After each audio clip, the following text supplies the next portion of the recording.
सीताराम रामायण आप श्रवण कर रहे हैं भाग 14 बालकांड में। सती परम पवित्र हैं, इसलिए इन्हें छोड़ते भी नहीं बनता और प्रेम करने में बड़ा पाप है। प्रकट करके महादेव जी कुछ भी नहीं कहते, परंतु उनके हृदय में बड़ा संताप है। तब शिवजी ने प्रभु श्री रामचंद्र जी के चरण कमलों में सिर नवाया और श्री राम जी का स्मरण करते ही उनके मन में यह आया कि सती के इस शरीर से मेरी पति पत्नी रूप में भेंट नहीं हो सकती। और शिवजी ने अपने मन में यह संकल्प कर लिया। स्थिर बुद्धि शंकर जी ने ऐसा विचार कर श्री रघुनाथ जी का स्मरण करते हुए अपने घर कैलाश को चले। चलते समय सुंदर आकाशवाणी हुई कि हे महेश, आपकी जय हो, आपने भक्ति की अच्छी दृढ़ता की। आपको छोड़कर दूसरा कौन ऐसी प्रतिज्ञा कर सकता है। आप श्री रामचंद्र जी के भक्त हैं, समर्थ हैं और भगवान हैं। इस आकाशवाणी को सुनकर सती जी के मन में चिंता हुई और उन्होंने सकुचाते हुए शिवजी से पूछा कि कीन कवन पन कहो कृपाला, सत्य धाम प्रभु दीन दयाला। हे कृपालु, कही आपने कौन सी प्रतिज्ञा की है। हे प्रभु, आप सत्य के धाम और दीन दयालु हैं। हालांकि सती ने बहुत तरह से पूछा, परंतु त्रिपुरारी शिवजी ने कुछ न कहा। सती जी ने हृदय में अनुमान किया कि सर्वज्ञ शिवजी सब जान गए। मैंने शिवजी से कपट किया। स्त्री स्वभाव से ही मूर्ख और बेसमझ होती है।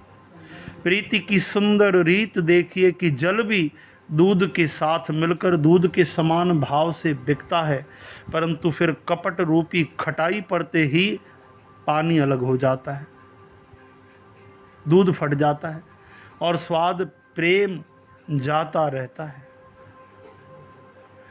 जल पय सरिस बिकाए, देखो प्रीत की रीति भली, बिलग होए रस जाए, कपट खटाई परत पुन।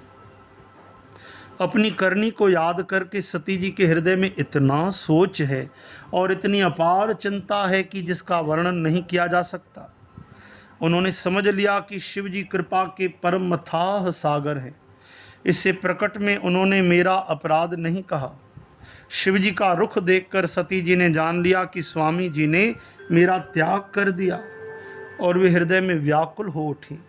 अपना पाप समझकर कुछ कहते नहीं बनता, परंतु हृदय भीतर ही भीतर कुम्हार के आंवे के समान अति जलने लगा।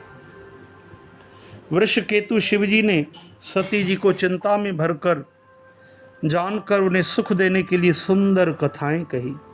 इस प्रकार मार्ग में विविध प्रकार के इतिहासों को कहते हुए विश्वनाथ भगवान आशुतोष शिवजी कैलाश जा पहुंचे।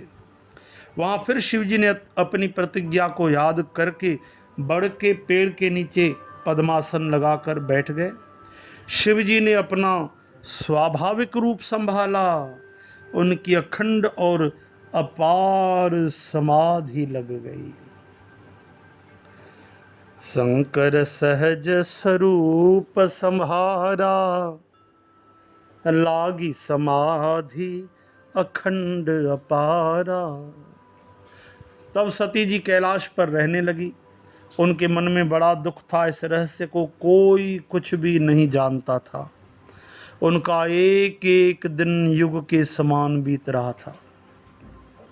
सती बसह कैलाश, तब अधिक सोच मन माहे, मरम न को जान कछु जुग सम दिवस सिराहे, सियावर रामचंद्र की जय। सती जी के हृदय में नित्य नया और भारी सोच हो रहा था। चिंता हो रही थी कि मैं इस दुख समुद्र के पार कब जाऊंगी। मैंने जो श्री रघुनाथ जी का अपमान किया, फिर पति के वचनों को झूठ जाना, उसका फल विधाता ने मुझको दिया। जो उचित था वही किया, परंतु हे विधाता, अब तुझे यह उचित नहीं जो शंकर से विमुख होने पर भी मुझे जिला रहा है। सती जी के हृदय की ग्लानि कुछ कही नहीं जाती। बुद्धिमती सती जी ने मन में श्री रामचंद्र जी का स्मरण किया और कहा, हे प्रभु, यदि आप दीन दयालु कहलाते हैं और वेदों ने आपका यह यश गाया है कि आप दुख को हरने वाले हैं, तो मैं हाथ जोड़कर विनती करती हूँ कि मेरी यह देह जल्दी छूट जाए। यदि मेरा शिव जी के चरणों में प्रेम है और मेरा यह प्रेम वृत्त मन वचन और कर्म आचरण से सत्य है, तो हे सर्वदर्शी प्रभु सुनिए और जल्दी वह उपाय कीजिए जिससे मेरा मरण हो और बिना ही मेहनत किए यह असह्य विपत्ति दूर हो जाए कि शिव जी ने मेरा मानसिक त्याग कर दिया। तो सब दर्शी सुनिए प्रभु, करो सुबेग उपाय, होए मरण जेहि बिन श्रम, दुसहि विपत्ति बिहार। सियावर रामचंद्र की जय। दक्ष सुता सती जी इस तरह बहुत दुखित थी। उनको इतना दारुण दुख था कि जिसका वर्णन नहीं किया जा सकता। शिव जी समाधि में बैठे हैं और आज 87,000 वर्ष बीत जाने पर अविनाशी शिव जी ने समाधि खोली। बीते संबत सहस 87 तजी समाधि शंभुव विनाशी। 87,000 ईयर्स शिव भगवान ने 87,000 साल बाद समाधि खोली। सोचिए,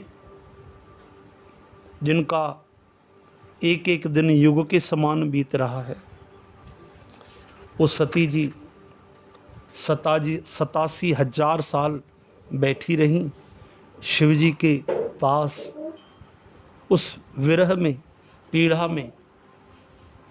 ये कितनी बड़ी उन्होंने विरह पीड़ा सहन की।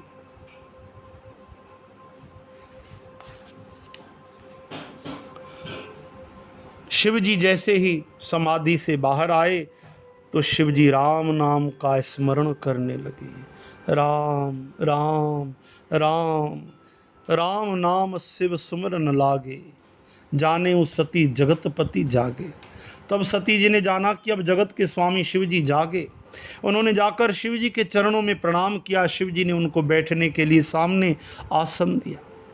शिव जी भगवान हरि की रसमयी कथाएं कहने लगे। उसी समय दक्ष प्रजापति हुए।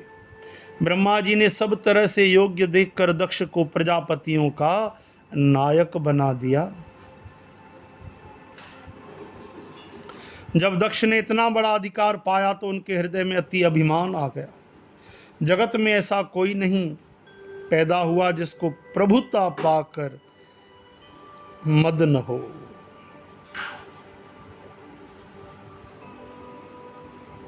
प्रभुता जिसे मिले और अहंकार न हो, ओहो। नहीं को अस जन्मा जग माही, नहीं को अस जन्मा जग माही। प्रभुता पाए जाहि मद नाही, प्रभुता पाए जाहि मद नाही। नहीं को अस जन्मा जग माही। राम श्री राम श्री राम श्री राम। अनमोल वचन कि प्रभुता के साथ मद भी चला आता है और वो जिसे सीतापति रघुनाथ भगवान अपनी शरणागति दे दें, जिनकी अहंकार से मद से रक्षा करे, वही बच सकता है।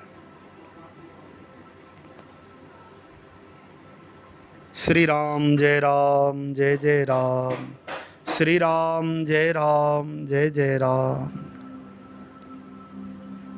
दक्ष सती माता के पिताजी हैं। अभी प्रजापति बने तो अहंकार बढ़ गया। दक्ष ने सब मुनियों को बुला लिया और वे बड़ा यज्ञ करने लगे। जो देवता यज्ञ का भाग पाते हैं, दक्ष ने उन सबको आदर सहित निमंत्रित किया। दक्ष का निमंत्रण पाकर किन्नर, नाग, सिद्ध, गंधर्व और सब देवता अपनी अपनी स्त्रियों सहित चले। विष्णु जी, ब्रह्मा जी, महादेव जी को छोड़कर सभी देवता अपना अपना विमान सजा कर चले। सती जी ने देखा अनेक तरह के सुंदर विमान आकाश में चले जा रहे हैं। देव सुंदरियां मधुर गान कर रही हैं, जिन्हें सुनकर मुनियों का ध्यान छूट जाता है। सती जी ने विमानों में देवताओं के जाने का कारण पूछा। तब शिव जी ने सब बातें बतलाई।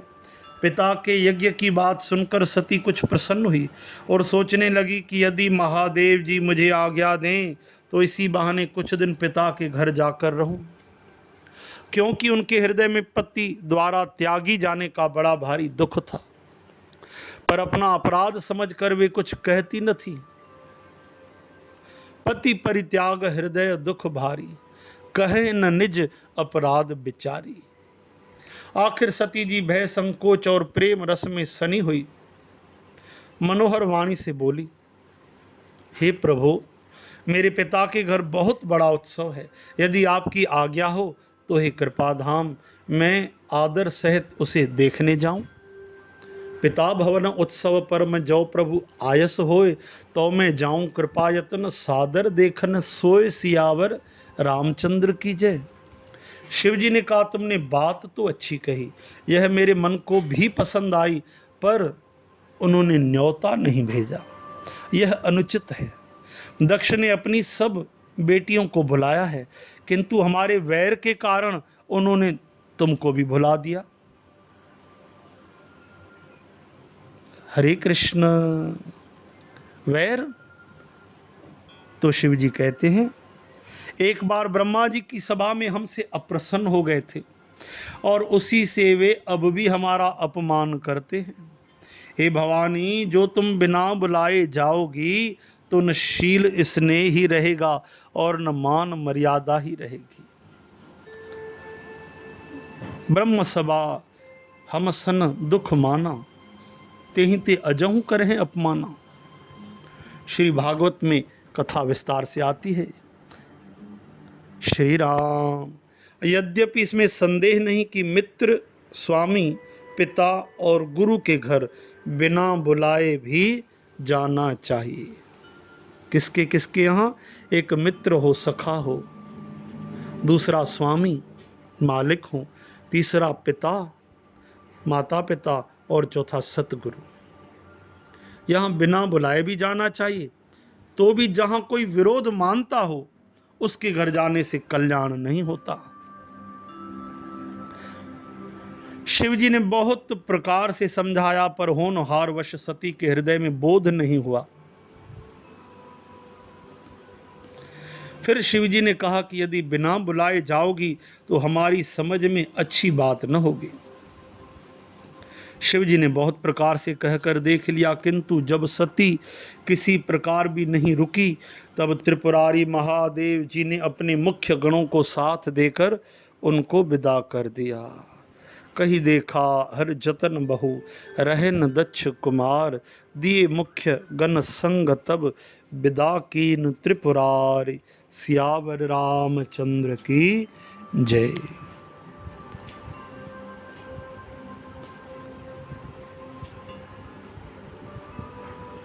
सीताराम। आगे आप श्रवण करें भाग 15वां।